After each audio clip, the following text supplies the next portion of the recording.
Oi, vamos refletir um pouco agora sobre um tema que eu considero extremamente pertinente, significativo, necessário, de suma importância para a vida da criança, adolescente, jovens, adulto e até ancião. Porque se ele chegou a ser um ancião, é porque ele, com certeza, ele é, é, exerceu no seu cotidiano e praticou esse mandamento, que está lá em Efésios.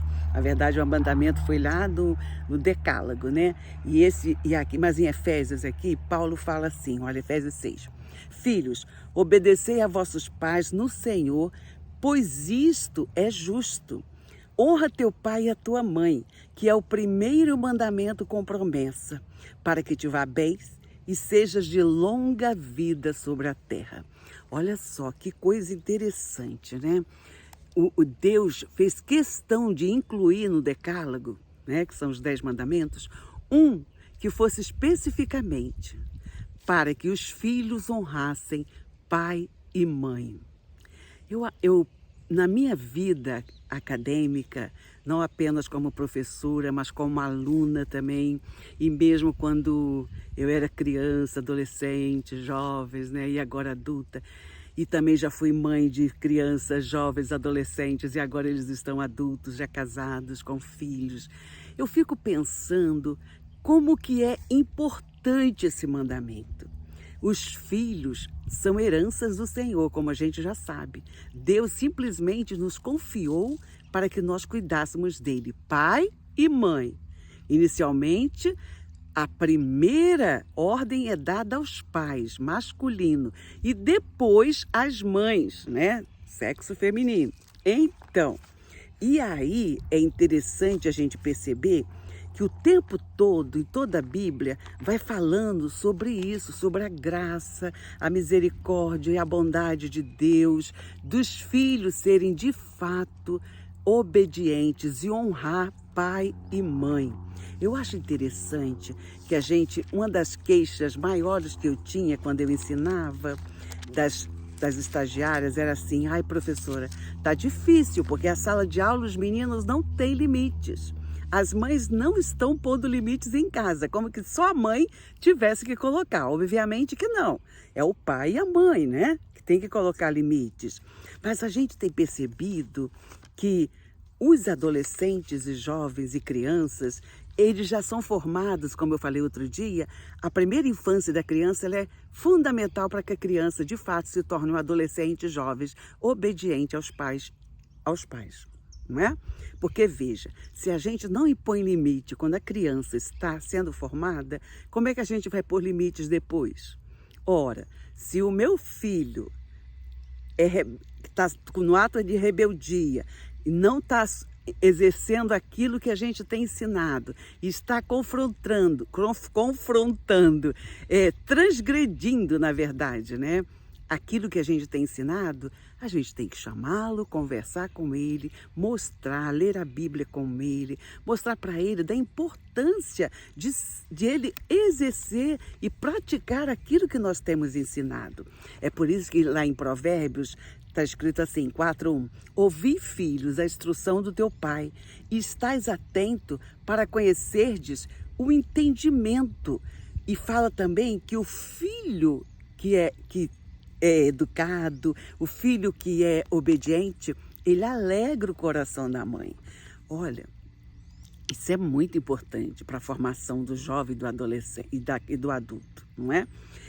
É na infância e na adolescência que a gente tem que tratar, que a gente tem que formar, que a gente tem que ensinar as crianças e adolescentes a serem adultos coerentes com a prática de vida que realmente vá ser bênção na sociedade e aonde ele estiver. Isso é o que nós temos que ensinar aos nossos filhos. E os filhos têm que obedecer aos pais. Outro dia eu estava no shopping e passou uma criança, no máximo uns 3 anos, 3 e meio. E a mãe falando com ele, e ele gritava, não, não, não.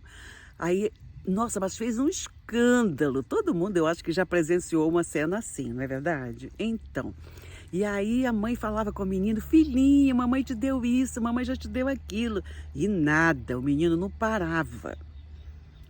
Eu pensei, gente, daqui uns dias ele vai bater na mãe.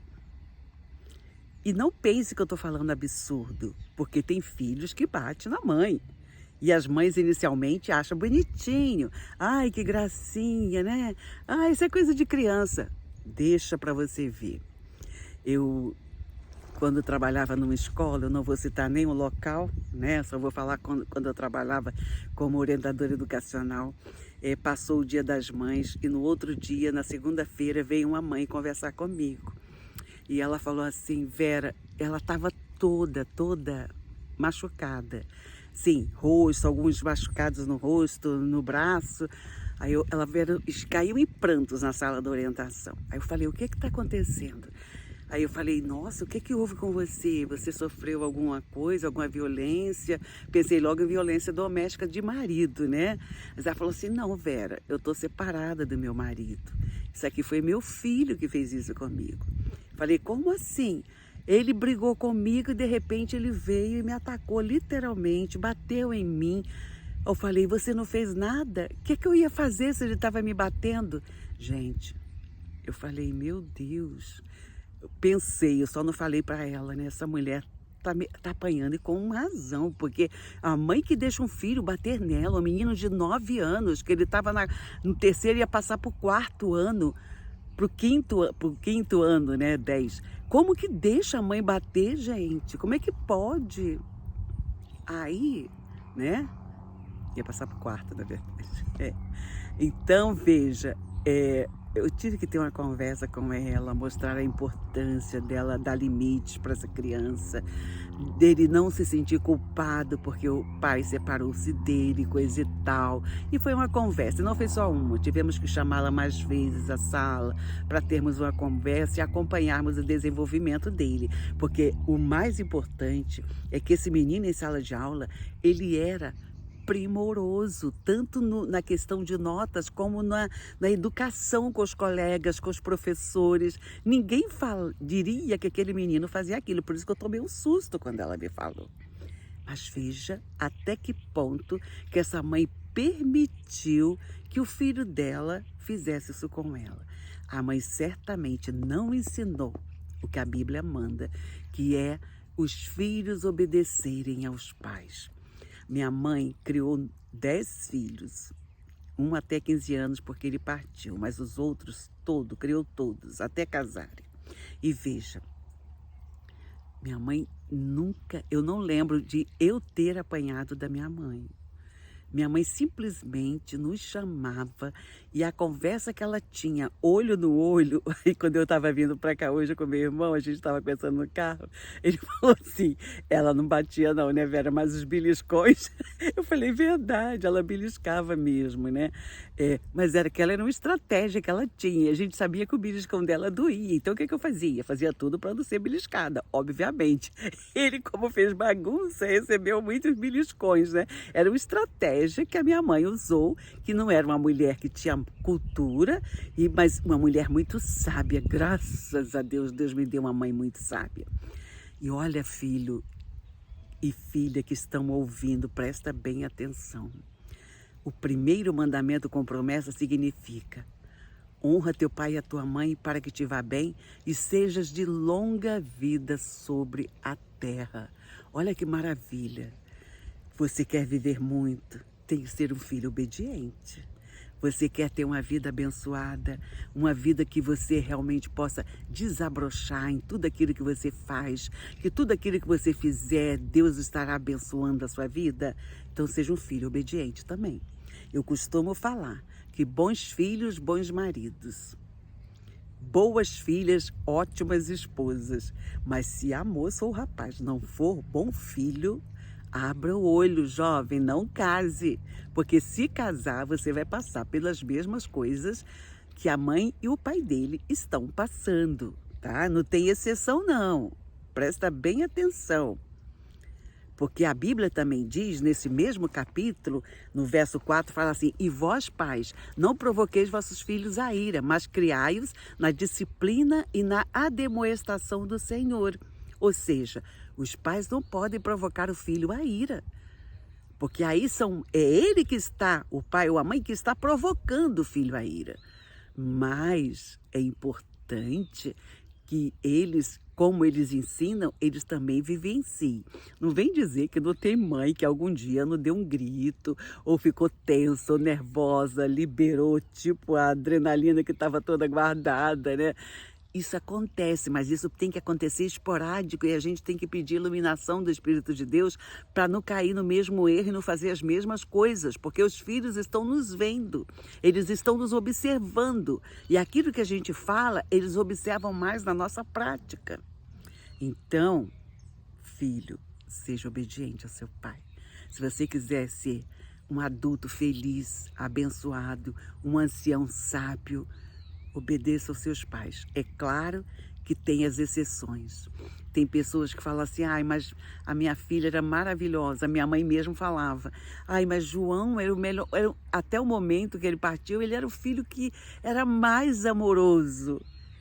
Ele partiu. Eu falei, sim, tem exceções em tudo. A Bíblia diz que Enoque, ele andava tanto com Deus que o Deus o transladou, ou seja, ele foi para Deus sem passar pela morte. Como aconteceu isso, Vera? Sei lá, não sou, só Deus que sabe.